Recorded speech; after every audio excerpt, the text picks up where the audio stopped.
Hello. Just want to make sure everybody can see me. Would you be able to put something in the text box over to my right? Yeah, got some thumbs up. Thank you. Well, I'm Ryan. I'm the owner of Dreamsicle Marketing here at RVA. Today we're going to be talking about how social media marketing, in particular, can help business to business owners get more awareness and more clients through referrals and general expertise. So I'm sure now more than ever we realize how prevalent social media is in the world we live in. Every business has some form of social media presence, and it changes from platform to platform. TikTok is obviously a new one that people are getting into, and even business to business consumers have a presence on some of these apps, and there's a reason for that. So I'm gonna put in a quick poll on the stage and just answer that for me. So how many times have you run an ad or posted social media in the past month? You got a couple options here. None, less than 5, more than 5, more than 10. If that's Donna or Bill, that's cheating. I do that. So you can't put that on the poll. Let's get at least one more response. If I could see you, I'd point right at you and say, click on that poll.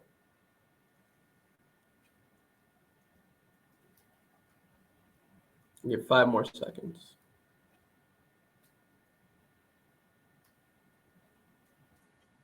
All right, let's close it. So more than 10, that's good. But in my experience, the answer tends to be less than 5 or somewhere between 5 and 10. And while that is a great start, I think we all remember the rule of 7 when it comes to marketing. You have to see something 7 times in order for a customer or a client to take action towards your brand, whether it becomes becoming part of the sale funnel or registering on your website in the CRM. These things are important to your overall bottom line. And that's kind of where social media plays in. So what I do is I focus mostly on business to business, and I boost that awareness. So when people think I need an expert, I need a consultant, I need a CFO, I need a coach, they think of you. And the way to do that is to leverage your expertise that you know you have into packageable little gifts to hand people through the form of social media posts, blogs, on your website.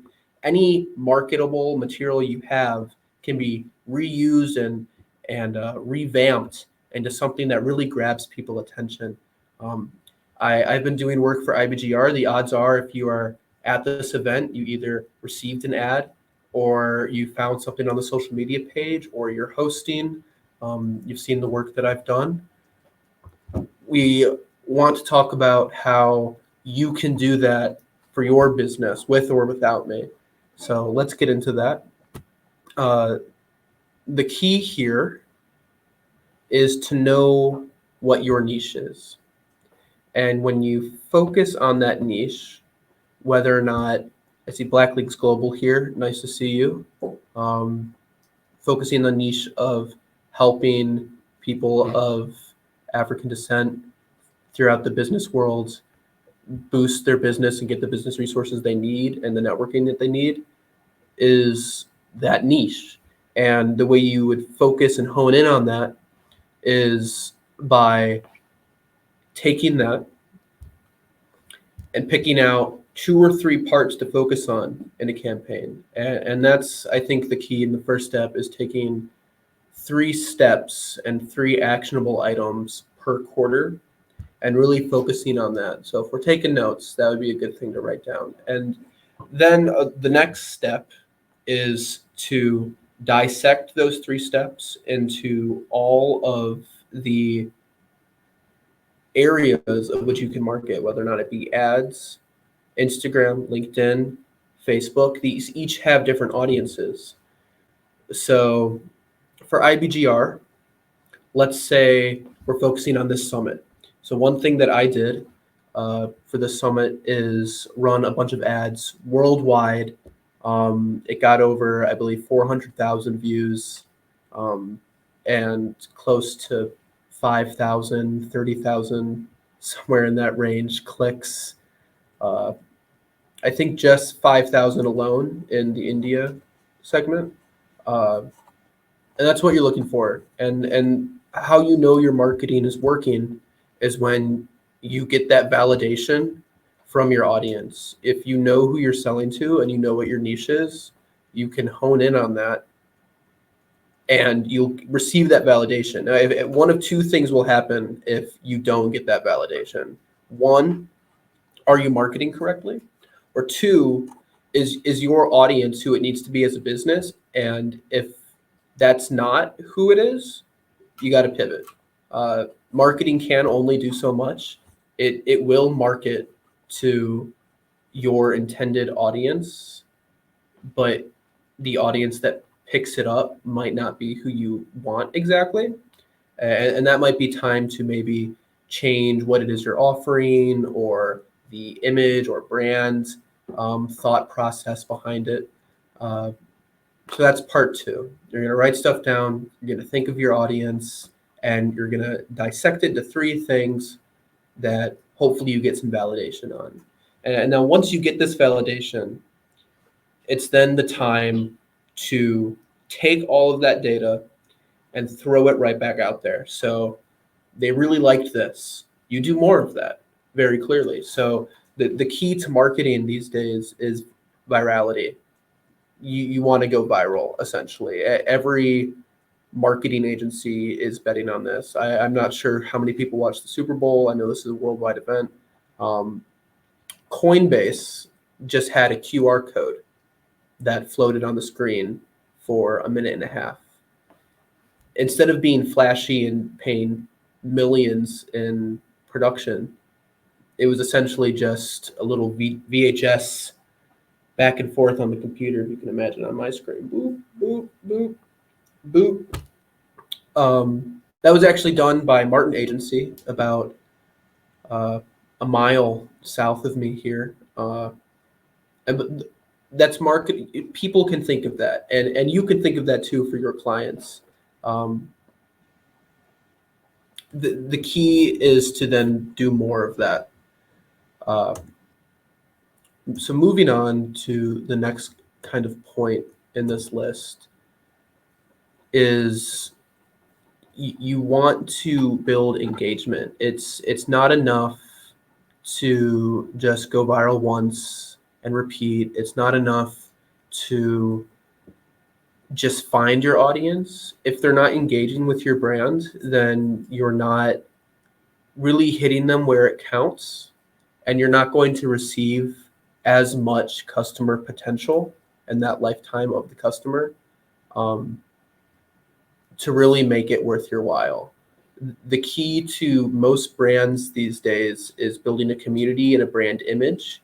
For those who don't know what a brand image is, the marketing way to think of it is it's not your logo, it's not your slogan, it's not what you're offering. Each individual person who shops with you or is aware of you has their own brand image of you.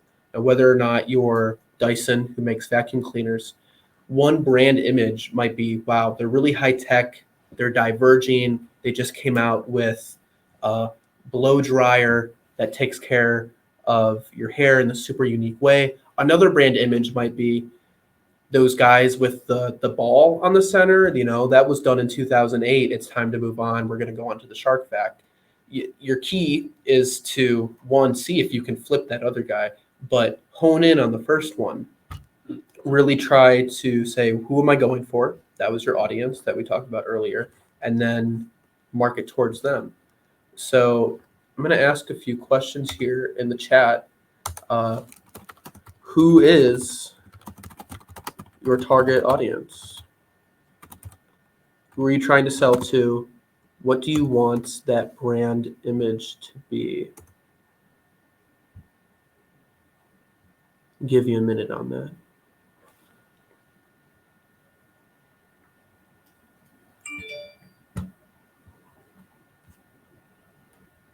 Now, for me, we're talking business to business. That is probably the hardest thing to market. You don't see a whole lot of logistics companies at anything but trade shows. You don't see a whole lot of distribution companies. On Instagram, those are commonly consumer products. That is changing. It has to change. In particular, if you're a consultant, you know that what you are doing relies on referrals and the fact that you are higher on a tier list in somebody's mind than somebody else. That is the only way you are getting clients, and that's why this is so important. So Donna, founder, managing partner of IBGR Network, loves to work with coaches, and that's what I do. So, if you follow the Facebook, you'll see that each coach has its own individual niche, and what I do for them is I market according to that niche. Simple enough, a little harder in practice. Getting your wording down.